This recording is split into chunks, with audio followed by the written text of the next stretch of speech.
Hi అండి. Welcome to హల్నీస్ kitchen.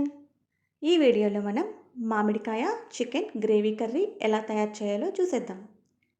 దీనికి మనకి కావాల్సింది ఒక పెద్ద సైజ్ పుల్ల మామిడికాయ, అలాగే 2 ఉల్లిపాయలు, కొద్దిగా పచ్చిమిరపకాయలు.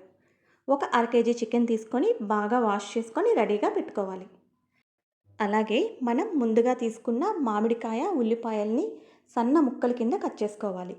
పచ్చిమిరపకాయని మాత్రం పొడుగ్గా చీల్చుకోవాలి. ఇప్పుడు పొయ్యి మీద కళాయి పెట్టుకొని కళాయి వేడెక్కిన తర్వాత అందులో కొద్దిగా నూనె వేసుకోండి. నూనె మరిగిన తర్వాత మనం రెడీ చేసి పెట్టుకున్న ఉల్లిపాయ, పచ్చిమిరపకాయ ముక్కల్ని ఇందులో వేసుకోవాలి. ఈ ఉల్లిపాయ ముక్కల్ని మనం ఆయిల్లో బాగా ఫ్రై చేసుకోవాలి. ఇప్పుడు మనం మూత పెట్టాల్సిన అవసరం లేదండి. ఎందుకంటే చికెన్ వేసిన తర్వాత మూత పెట్టి వాటితో పాటు ఈ ఉల్లిపాయల్ని కూడా మగ్గిస్తాం కదా, కాబట్టి ఇప్పుడు మనం ఆయిల్లో వేపుకుంటే సరిపోతుంది. ఇలా మధ్య మధ్యలో కలుపుకుంటూ మనం ఈ ఉల్లిపాయ ముక్కల్ని ఎర్రగా అయిన వరకు ఆయిల్లో ఫ్రై చేసుకోవాలి. చూసారు కదా, ఉల్లిపాయ ముక్కలు ఫ్రై అయింది ఆయిల్లో. ఇప్పుడు మనం క్లీన్ చేసి పెట్టుకున్న చికెన్ని ఇందులో వేసుకోవాలి. నేను అర కేజీ చికెన్ తీసుకున్నానండి. అర కేజీ చికెన్కి ఒక పెద్ద సైజ్ పుల్ల మామిడికాయ అయితే సరిపోతుంది. లేదు అంటే 2 చిన్న సైజ్ మామిడికాయలు వేసుకోండి. ఇలా చికెన్ వేసిన తర్వాత ఒకసారి బాగా కలుపుకొని మూత పెట్టుకొని కొంచెం సేపు మగ్గించుకోవాలి. ఇలా మగ్గించుకుంటే ఏమవుతుందంటే చికెన్లో ఉన్న వాటర్ అనేది మీకు బయటకు రిలీజ్ అవుతుంది. ఆ వాటర్ ఎగిరిపోయిన వరకు మూత పెట్టుకొని మగ్గించుకోవాలి. ఆ వాటర్ మీరు ఎగరకుండా కూర గనక వండేస్తే కూర అనేది నీసు వాసన వస్తుంది. సో చూసారు కదా, ఒకసారి బాగా కలుపుకున్నాను. ఇప్పుడు మూత పెట్టుకొని ఆ నీసు నీళ్ళన్నీ పోయే వరకు మనం బాగా మగ్గించుకోవాలి. మధ్యలో మనం కలుపుతూ ఉండాలండి.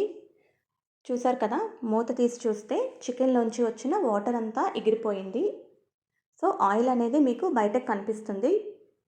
చూస్తున్నారు కదా, ఇప్పుడు మనం కట్ చేసి పెట్టుకున్న మామిడికాయ ముక్కల్ని ఇందులో వేసుకోవాలి. మీరు చికెన్ ఏ కాంబినేషన్ వండాలి అనుకున్నా ఈ స్టేజ్లోనే మీరు ముక్కలు వేయాల్సి వస్తుంది.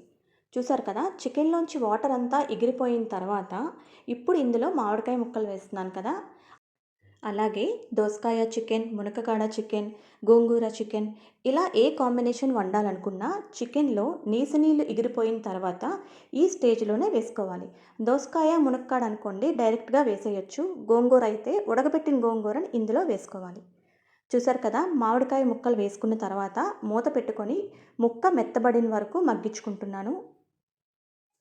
ఇలా ముక్క మెత్తబడిన తర్వాత ఇందులో మనం రుచికి సరిపడా ఉప్పు, పసుపు, అలాగే కారం వేసుకోవాలి. సో ఇలా అన్నీ వేసుకున్న తర్వాత మనం ఒకసారి బాగా కలుపుకోవాలి. ఇందులో నేను మసాలాలు ఏది వేయట్లేదండి. మసాలా వేస్తే మనకి మామిడికాయ చికెన్ ఫ్లేవర్ అనేది మారిపోతుంది. సో ఇలా ఉప్పు, పసుపు, కారం వేసుకున్న తర్వాత ముక్కకి బాగా పట్టేలాగా ఒకసారి బాగా కలుపుకోవాలి. జస్ట్ 1 మినిట్ మూత పెట్టుకొని అలా ఉంచండి. ముక్కకి ఈ ఉప్పు, కారం అన్నీ బాగా పడతాయి. కారం వేసుకున్న తర్వాత ఎక్కువసేపు ఉంచేస్తే ఏ కూర అయినా సరే మనకి అడుగంటుతుందండి. కాబట్టి ఎక్కువసేపు కాకుండా జస్ట్ 1 మినిట్ మూత పెట్టుకొని అలా ఉంచుకోండి. మనము పచ్చి కారం వేస్తున్నాం కదా, కాబట్టి ఇలా ఆయిల్లో 1 మినిట్ ఫ్రై చేసుకుంటే మనకి పచ్చిదనం అనేది ఉండదు. ఇప్పుడు ఇందులో 2 కప్పుల నీళ్లు వేసుకోండి. ఇలా నీళ్ళు పోసుకున్న తర్వాత చికెన్ ముక్క ఉడికే వరకు మనం మూత పెట్టుకొని ఉడికించుకోవాలండి.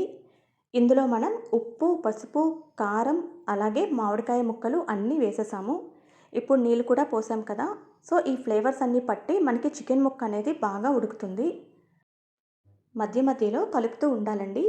అలాగే చికెన్ హాఫ్ ఉడికిన తర్వాత ఒకసారి మీరు ఉప్పు, కారం సరిపోయిందో లేదో చెక్ చేసుకోండి. ఇలా చెక్ చేసుకున్న తర్వాత మళ్ళీ మూత పెట్టుకొని చికెన్ని మీరు కంప్లీట్గా ఉడికించుకోండి.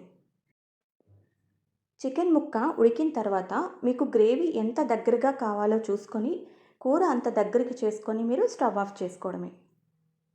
మీరు అన్ని కాంబినేషన్స్లో చూసుకుంటే ఈ చికెన్ మామిడికాయ కాంబినేషన్ అనేది చాలా బాగుంటుందండి. అది కూడా మనకి మామిడికాయ అనేది సీజనల్ కాబట్టి ఈ సీజన్లో చికెన్ మామిడికాయ ఖచ్చితంగా వండుకొని ఒక్కసారైనా టేస్ట్ చూడండి. టేస్ట్ అనేది చాలా బాగుంటుందండి. సో మీరు తప్పకుండా ట్రై చేయండి. సో చూసారు కదా, గ్రేవీ దగ్గర అయింది. నేనిప్పుడు స్టవ్ ఆఫ్ చేసేసుకుంటున్నాను. చూసారు కదా మామిడికాయ చికెన్ గ్రేవీ కర్రీ ఎలా తయారు చేయాలో. ఈ వీడియో మీకు నచ్చిందనుకుంటున్నాను. వీడియో నచ్చినట్లయితే లైక్ చేయండి. అలాగే సబ్స్క్రైబ్ చేయండి. మీరు ఇలా లైక్ అండ్ సబ్స్క్రైబ్ చేయడం వల్ల నా వీడియోస్ చాలా మందికి రికమెండ్ అవుతాయండి. ఇలాంటి డిఫరెంట్ వెరైటీస్ చాలా మంది వరకు రీచ్ అవుతుందండి. సో మీరు సబ్స్క్రైబ్ చేస్తారు అనుకుంటున్నాను. Thank you for watching.